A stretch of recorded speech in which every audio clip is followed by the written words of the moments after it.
Kagal 5 star MIDC मधील Oswal textile या कंपनीत जवळपास 700हून अधिक कर्मचारी काम करतात। कंपनीच्या मालकाच्या चुकीच्या धोरणामुळे कंपनी बंद अवस्थेत आहे। कर्मचाऱ्यांचे पगार बुडालेले आहेत, PF जमा केलेला नाही।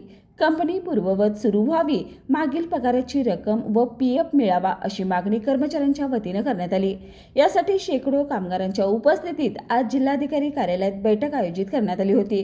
मात्र कंपनीच्या मालकांनी या बैठकीकडे पाठ फिरवल्याने कामगारांचा प्रश्न जैसे थे राहिला असून यापुढील बैठकीत तोडगा निघाला नाही तर तीव्र आंदोलनाचा इशारा देण्यात आलाय। यावेळी बोलताना कामगार युनियन प्रतिनिधी भगवान माने म्हणाले। दरम्यान यावेळी जिल्हाधिकारी कार्यालय परिसरात मोठ्या संख्येने कर्मचारी जमले होते। मी Bhagwan Sadashiv Mane 5 star MIDC Oswal FM Hammerle textile या कंपनीमध्ये गेली 15 ते 16 वर्ष झाले मी काम करतोय। असेच माझ्यासारखे जवळजवळ 700 कामगार या कंपनीमध्ये काम करतात आणि मी त्या कंपनीमध्ये युनियन प्रतिनिधी म्हणून काम करतोय। आमच्या मालकांच्या हेकेखोरामुळे किंवा त्यांच्या चुकीच्या धोरणामुळे FM हॅमरले टेक्सटाईल ही कंपनी गेली 1.5 ते 2 वर्ष झाले बंद अवस्थेत आहे। यामुळे 700 कामगारांचा रोजगार तर धुळीला मिळालेलाच आहे। त्यात त्यांना आर्थिक संकटांना वगैरे सामोरं जाते। वेळोवेळी मालकांना सांगून त्यांच्या संग मीटिंग करून किंवा सरकारी अधिकाऱ्यांना कळवून सुद्धा यामध्ये अद्याप तोडगा निघालेला नाही। तरी परवा आम्ही साहेबांना भेटलो, साहेबांना आज तारीख दिली होती, मालक आजच्या तारखेला उपस्थित राहिले नाहीत। मालक शिरीष कुमार सोनवणे कोल्हापूरचेच आहेत, त्यांना सांगून सुद्धा त्यांनी आज हजर राहिले नाहीत। पण या गोष्टीमुळे काय आलेलं आहे की मालक पळकाडू भूमिका म्हणजे करत आहेत असं दिसून येते। परंतु साहेबांनी सांगितले त्या पद्धतीने पुढील आठवड्यात आणखीन एक मीटिंग लागेल, त्यामध्ये आम्ही विनंती केली आहे की आम्हाला यामध्ये काहीतरी तोडगा निघून कामगारांना आम्हाला रोजगार मिळावा किंवा आम्हाला काय असेल ते आमचा न्याय मिळावा यासाठी आम्ही निवेदन दिलेलं आहे।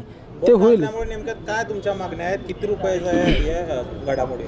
कसं आहे, ही एक्सपोर्ट कंपनी आहे टेक्सटाईल, त्यामुळे कसं आहे जवळजवळ 700 ते 800 कामगारांना हे रोजगार उपलब्ध आहे। आमचं प्रामाणिकपणे मत आहे की हा प्लॅन्ट पुन्हा सुरू व्हावा आणि यामध्ये एवढ्या लोकांना रोजगार मिळावा, एवढ्यांची घरदार चालावी। त्यामुळं ह्या ऑनरला जर चालवायचं जमत असेल तर शासनाच्या अधिकाऱ्यांना दुसरा कोणता आम्हाला पर्याय निवडून हा प्रकल्प सुरू व्हावा अशी सगळ्याच आमच्या कामगारांची हे आहे। काही ठिकाणी बघितले की कामगारांच्या धोरणामुळे कंपन्या बंद पडतात, परंतु ह्या आमच्या बाबतीत असं घडलेलं आहे की उलट पद्धतीने घडलेलं आहे की मालकच कामगारांची पिळवणूक करत आहे। ना आम्ही कोणत्याही प्रकारची पगारवाढ मागितलेली नाही, ना कोणत्याही प्रकारचा करार आम्ही मागितला नाही। आम्हाला जो काय शासनाच्या नियमानुसार 15-16 हजार जे किमान वेतन आहे त्या पद्धतीनेच आम्हाला पगार आहे, तेवढ्याच पगारची आम्हाला अपेक्षा आहे। परंतु आम्हाला रोजगार मिळावा ही आमच्या पूर्णपणे सगळ्या कामगारांची आमची भूमिका आहे। परंतु कसं आहे, त्या आमचं जे मालक आहेत ते प्रॉपरली टेक्सटाईल झोनमधले नसल्याकारणाने त्यांना यातलं नॉलेज नाही, त्यांना नॉलेज नसल्याकारणाने ते पूर्णपणे म्हणजे मोडकळीस आणण्याच्या प्रयत्नात आहेत। कामगारांचा PF कट झाला आहे मात्र ते जमा झालेला नाही अशी एक समस्या ऐकायला मिळते, नेमकं काय? होय की आज जवळजवळ 1.5 वर्षाचा PF आमचा जमा झाला नव्हता। मग आम्ही काय केलं, PF ऑफिसला कळवून आम्ही PF ऑफिसवरती आंदोलनाची भूमिका बी घेतली। त्यानंतर काय मालकाने काय केले, त्यातही पळवाटा काढायच्या भूमिकेनं आमच्या पेमेंटमधनं जे कट झालेला आहे तेवढंच PF भरलेला आहे आणि जे ऑनर करून जो भरायचा असतो तो PF अद्याप भरलेला नाही। आणि त्यामुळे काय वाले आता आमच्या कामगारांचं त्या पद्धतीने नुकसान वाले। आमच्या जे एका कामगारांचा मृत्यू झाला त्याला 7 लाखाचा विमा असतो, त्या विमासुद्धा आम्हाला मिळू शकलेला नाही। त्यामुळं कसं आहे, तो त्यातही आपला फायदा कसा होईल हीच भूमिका त्याची आहे। PF ऑफिसला पण आम्ही विनंती केली की लवकरात लवकर यातनं काहीतरी मार्ग काढावा, पण तिथेही निघत नाही आहे। लेबर आयुक्त असू दे, पुणे असू दे किंवा मंत्रालयापर्यंत आम्ही जाऊन आलेलो आहे, तिथंसुद्धा आम्हाला न्याय मिळालेला नाही।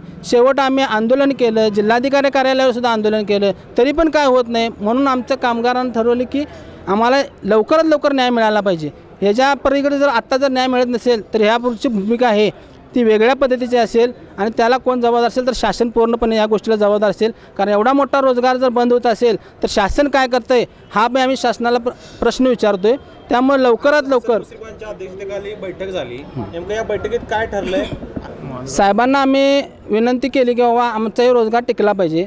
त्या पद्धतीनं साहेबांना मुश्रीफ साहेबांनी मालक हजर राहिले नाहीत, त्यामुळे त्यांनी फोन लावून सांगितले की आम्हाला कुठल्या पद्धतीचे डिसिजन पाहिजे आहे, एवढ्या लोकांचा रोजगार आहे, या संदर्भात तुला काय मदत असेल तर आम्ही करू, परंतु तू पुढल्या मीटिंगला हजर राहावं असं त्यांना विनंती केली। मीटिंगची तारीख काय ठरली?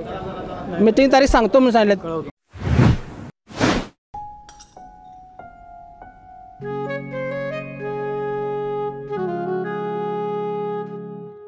बाबा आज येताना बासुंदी घेऊन या ना. अगं कालच आपण आईचा वाढदिवस होता म्हणून आणली होती ना. ऐकलं, गोकुळची बासुंदी पुन्हा खावीशी वाटतेय. खरं सांगू, मलाही खावीशी वाटतेय. पुन्हा पुन्हा खावीशी वाटणारी गोकुळ बासुंदी.